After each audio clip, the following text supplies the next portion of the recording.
Hello and welcome everyone. This is a demo class for paper 4 of CA Foundation Business Economics and Business and Commercial Knowledge. In this video, I will give a brief introduction of business and commercial knowledge.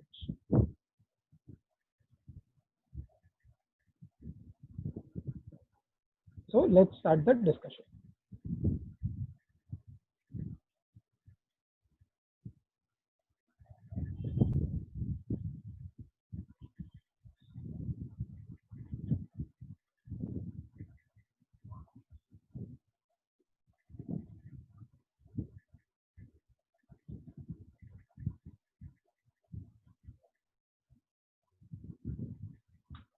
So what is business and commercial knowledge? Basically, what is the domain of BCK? I will call business and commercial knowledge BCK in short, as every student, every teacher does. So domain is nothing but a specified sphere of knowledge. That is, what does it contain? What knowledge does this subject contain? Okay. So there are 3 points basically as domain of BCK. What does it contain? Okay. Business and commercial knowledge is vast. Okay. As we know that any business is connected with a lot of things. So the universe in which a business exists is vast. It includes a range of business activities like manufacturing, producing, trading, service, providing services. Everything it includes. Every business activity is included in BCK. Okay.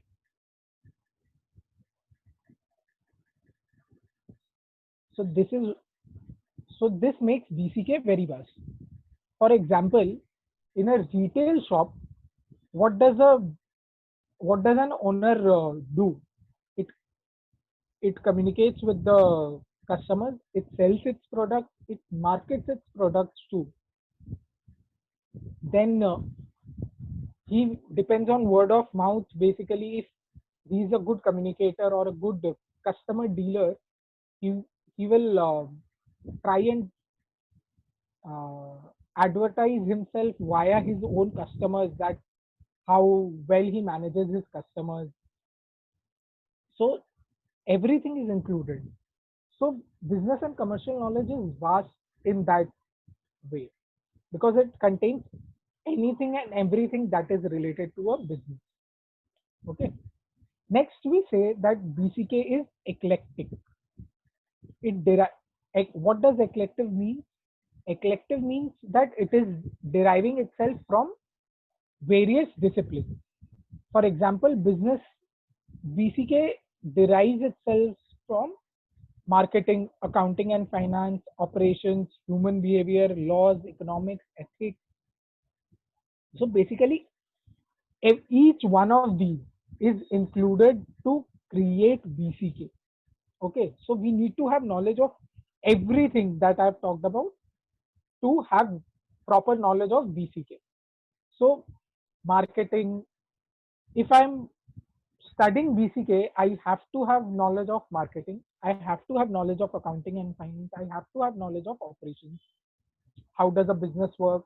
How does human behavior impact our business? So basically, if I know all of these, knowledge of all of these is required when we talk about BCK. So each discipline that we have talked about has a vocabulary of its own. That is, we use different words which in general sense won't mean the same thing as we use it in our daily life. Okay, so BCK derives its vocabulary from different spheres of knowledge. Okay, so for example, we can use the words of strategy, logistics, bulls and bears. Okay, so strategy, the originally this word has come from military. Every military unit or a military or an army personnel uses strategy, used to use strategy in their area. But when we talk about business and commercial knowledge, strategy has been used here too. So when an army is at war, they use the word strategy to strategize and beat the enemy. How do they win the war? But in business, what do we do? Instead of trying to beat the enemy, we are beating our competitors. Your competitors are our enemy. How do we get above them? How do we do better than them? It does not necessarily mean that we pull them down, but then it definitely means we need to go above them. Okay. Next is logistics. Logistics also comes from the military background.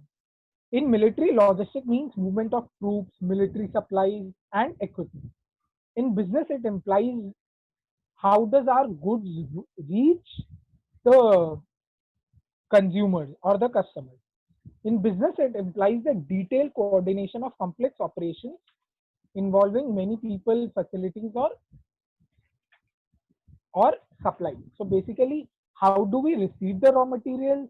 How do we receive the goods that we are going to sell? And how we make those products available for the customers to use. So it involves inbound logistics as well as outbound logistics. Inbound means how do we get how do we get the materials or the products that we want to sell, or product produce or convert the materials to the final product, and how do we sell those products that we have produced to the customer. Okay. Bulls is a biological term. It comes from animal psychology because bulls throw up their enemies in combat. Likewise, bulls imply the stock market players who raise the stock prices through building a buy pressure. Okay, so that means, what does bull mean? It means that everything is going up, as in the prices of the stock market are going up because bulls throw up their enemies in combat. How does a bull fight? It uses its horns to pick the enemies and throw it away, right? That's the same way we talk about stock market. Stock market will is the players in the stock market are pushing the prices of the stock market up. That is why we say that the market is bullish. And what do bears do? Bears have the tendency to punch the enemies or just push the enemies down, right? In combat. Thus, bears are the stock market players that have pessimistic expectations. What does pessimistic expectations mean? It means that they have the expectation that the market would go down, and as what the players expect is what generally happens. If majority of the players have pessimistic expectations, then the markets would be bearish. If majority of the players have uh, positive expectations, the market would be bullish. So that's how these terms come from different disciplines into business and commercial knowledge. Now, the last point in domain of VCK is ever evolving and expanding. So basically, here we talked about four words that we took up from military and biology, right? But it is just growing and expanding. VCK is always evolving. Okay. For example, in the 90s, there was a IT revolution, late 90s. So business VCK included those IT sector into their uh, sphere of knowledge or domain. Okay. So several terms like B2C, C2C, BPO came into being. What does B2C mean? Business to consumer. C2C means customer to customer. B2B means business to business. BPO means business process outsourcing. So these are the terms which have come into being after the IT revolution of the 90s. So it this has expanded the domain of VCK. Okay.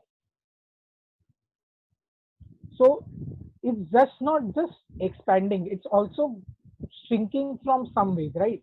The old businesses, the way businesses were done in the old days have stopped nowadays. Okay. And we have just moved into newer ways of doing business. Now, mostly you'll see that retailers are complaining about online retail stores like Flipkart and Amazon, because they are selling the products at a cheaper price, which the normal retailers or the store retailers won't be able to do, because they don't have the backing of the capital which Amazon and Flipkart have. Even though Flipkart is not earning profits, it's gaining so much customer base that it's affecting the regular store retailer.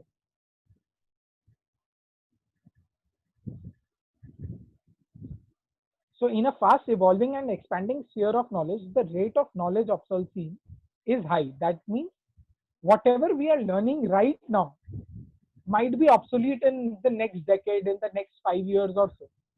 So, we have to just keep updating ourselves with whatever is happening around the world. Okay. Now, why is BCK important for chartered accountants?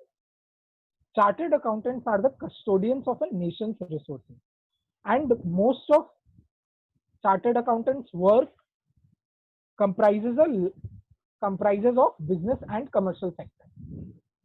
The knowledge of BCK will make them more aware and responsive. Okay, so as much as we study about what is going on around the world in the business and commercial sector, it will make us more aware and responsive to whatever is happening to it, and we can take better decisions for our clients and help them grow. Okay, so even though we have knowledge of one business, does not mean that it's easy to get easy to apply the same knowledge in the other business, because every type of business have different knowledge here. Okay, so say let's take two examples. Okay, let's take a sports industry and let's take one manufacturing industry, a food manufacturing industry. Okay, so if I'm working in a sports industry, I have to focus on fitness. I have to focus on the quality of the goods that we use in the. So, okay, quality of good. We focus on fitness and quality of human beings and the players that we use in the sports industry, right? In the manufacturing sector, we focus on the quality of the product that is being produced. So these are two different things. How do we deal with humans and how do we deal with products? They are two completely different entities to a business, right? So if I'm working in a sports industry, and I'm working in a manufacturing industry, I need to have knowledge of different things. So if I'm going to conduct an audit for a sports industry, I have to have a different level, different knowledge, and as compared to when I audit a manufacturing industry, because they are two very different uh, entities that we are dealing with. Each business has its own peculiarities and associated variations in notions of product, inventory, revenue, profit, etc. So I can understand how does if I'm working in a manufacturing industry, I can understand how do they earn their profit, revenue, income, whatever it is. But if I switch to a sports industry, I will have to again learn the same thing in a different way, because they both work in a different manner. Okay. Chartered accountants can develop notions of cost, inventory, revenue, profits, etc. The chartered accountant shall be able to conduct the audit diligently only when they understand the nuances of the businesses whose accounts they prepare or audit.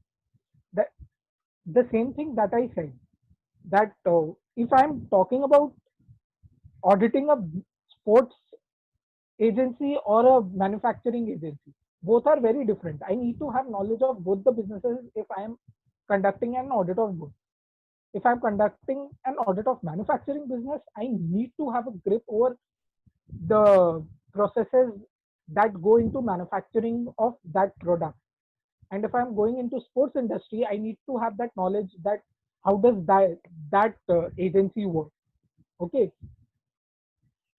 so that is why having knowledge of BCK is important for chartered accountants. Next, we move into human activities. Human activities can be divided into two activities. One is economic, the other is non-economic. All activities that one does to earn a living comprise economic activities. Like I'm sitting at a shop to earn money. I'm teaching. If I'm teaching to earn money, then that is an economic activity. If I'm teaching out of without having an expectation of earning money from it, then it's a non-economic activity. Like NGOs do. What do NGOs do? NGOs help other people without having any other motive of earning a living. Okay. So while the economic activities are distinguishable merely by the presence of the livelihood motive, a variety of motives can be attributed to non-economic activities, such as concern for fellow beings, like I talked about, uh, teaching NGOs. Then there are animal rights NGOs. So these are the variety of motives which are used for non-economic activities. When we are conducting an economic activity, it's out of rationality or self-interest. That is, what is it in what is there for me in it. That is why I would do an economic activity. But in non-economic activities, it's out of purely emotional reasons or sentimental reasons or altruism. What does altruism mean? That is selfless concern for the welfare of others. If I'm teaching as a non-economic activity, I would not charge any fees for any of the classes and would help the poor take my classes without any cost. So that is what a non it can be called as a non-economic activity. Economic activities may not have non-economic dimensions, but non-economic activities always have an economic dimension too. So if I'm teaching right now, I'm using some, like right now I'm showing you a PowerPoint presentation. I'm using Microsoft Office's software, right? I'm using the study material provided by ICAI to teach you. So this also has an economic dimension to it, that I'm providing, I'm using internet to provide knowledge to you through YouTube or through Zoom, whatever I'm recording my classes on. So every non-economic activity has an economic dimension. That is, I'm providing profits or revenues to the internet provider. I'm providing money to Microsoft for using PowerPoint. I'm providing money to YouTube or Zoom through which I'm calling. So this is how every non-economic activity has an economic dimension. Whichever non-economic activity you pick up, it will always have an economic dimension to it, because we will have to spend money on it to help others. Or even if I'm not using money, I'm just using my own time, that also has an economic impact, right? I could have been using my own time to some on some other economic activity, right? So it is impacting the economic activity, so it has an economic dimension. Okay, next we talk about characteristic of economic activity. First of all, economic activities are income generating. So that is what we talked about. Economic activities are distinguished by the livelihood motive, right? We earn our livelihood, we earn our living, we receive income from these economic activities. Okay, so there are four factors of, for example, there are four factors of production, right? We all know, if we have studied economics, there are four factors of production: land, labor, capital, and entrepreneurship. and we earn different incomes from these four factors of production. From land we earn rent, from labor we earn wages, from capital we earn interest on that capital, and for entrepreneurship we earn profit, right? So using these factors, we generate our income. Wherever these factors are used for generating income, they are known as economic activities. So all the economic activities are income generating.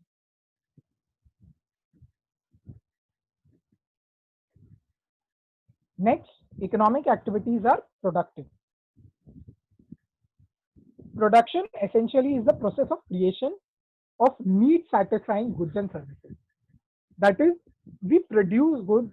That production is nothing but we produce goods which we need to satisfy our own wants or others' wants, right? So earning of a livelihood implies, so whenever there is an economic activity, it is done to produce products, and who produces these products? Who are generating income from them for themselves. And in generating income for themselves, they have to be productive. That is, they have to produce those goods. Okay. For example, when the early man set out to hunting the animals and gathering the fruit and firewood, he engaged in productive activities. So we are producing something or finding something that will help us satisfy our wants, right? Same goes for farming, craft, writing of software programs, everything, teaching, all of these is a productive activity. Okay. So all economic activities have to be productive activities. That is, it needs to create some good or services which can satisfy wants of people. Okay. Now, the third characteristic of economic activities is consumption is an economic activity. Whatever we are consuming, it is an economic activity. It represents consumption represents the demand side of economics, right? What is demanded is represented by consumption. Whatever they are consuming is what is demanded. Production is organized in response to the demand. Whatever is demanded is produced. That's how today's economics is studied, right? That's how today's businesses work. That is why we say that consumer is the kingpin of the market, right? So whatever the consumer demands, we have to produce that. And if a consumer is demanding that and consuming it, it is an economic activity. It is paying money to consume whatever is being produced. So consumption is an economic activity. Next is savings, investment, and wealth. Unspent income means saving. Whatever we don't, if so, basically, income has two parts. Okay, one is consumption, the other is saving. If we are not consuming our income, then we are definitely saving it. Say I'm earning 50,000 rupees a month, out of which I'm spending on rent, electricity, food, beverages, whatever. I'm spending around 35,000 on my consumption activity. Remaining 15,000 I'm saving. So the income has two parts, consumption and saving. Okay. So what do consumption we are using for consuming our and satisfying our immediate wants. What do we do with these savings? Okay. Savings are generally done to invest on different investing to invest in different instruments, basically like mutual funds, share market, fixed deposits. We put our money into bank, and this helps us in create wealth. At times, we also buy houses from those savings. We buy cars, gold. So we use these savings to invest in different lines. Okay, and this helps us in creating wealth.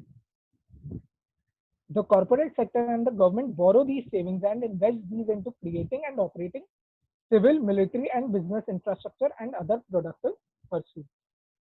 Okay, so what happens is that we invest when we invest in mutual funds or some government securities or banks, they are nothing but borrowing our money from us to invest in other areas where we are not getting any profit, but governments have to do some activities from a social motive.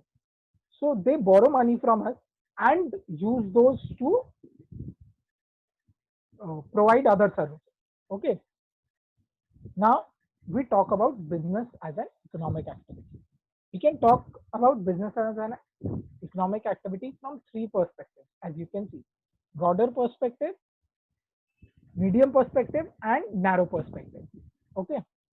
So in broader perspective, business may be defined as an economic activity comprising the entire spectrum of activities pertaining to production, distribution, and trading of goods and services. So whatever we are producing, how we are distributing it, and how we are trading with whatever is being distributed or produced. Okay. It refers to aggregate of all the business industry, trading or service enterprises. So whatever is being done by manufacturing industries, service industries, trading industries, everything comprises into this. Okay. Agriculture does not comprise industry, and hence it is not a business. Okay.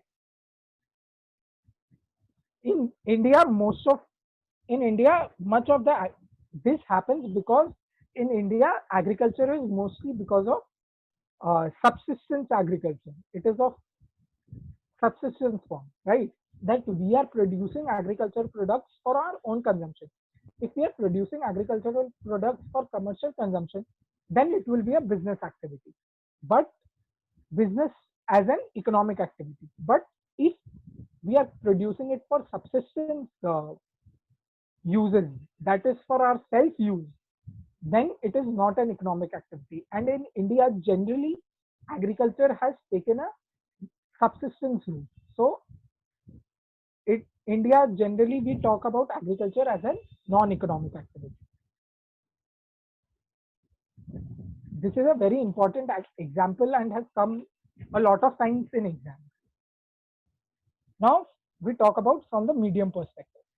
Business refers to a particular type of activity or industry such as retail business, real estate business, and IT business. Thus, a firm may introduce itself as follows: we are a food processing unit. Okay. So from a medium perspective, it does not include all the economic activities, but it just includes activities or different, a particular type of activity. Okay. So if I'm working in a shop, okay, so for me in the medium perspective, the retail business is my economic activity. And when I talk about broader perspective, it's not just retail business that I'm talking about, but everything surrounding it. As in retail business, wholesale business, real estate business, any type of business is included in the broader perspective. In medium perspective, only that particular type of activity is included. Okay. So so in broader perspective, it's the whole economy. In medium perspective, we have come to different industries. Okay. And from in the narrow perspective, business may be defined as one's usual occupation of creating, owning, and actively operating an economic organization.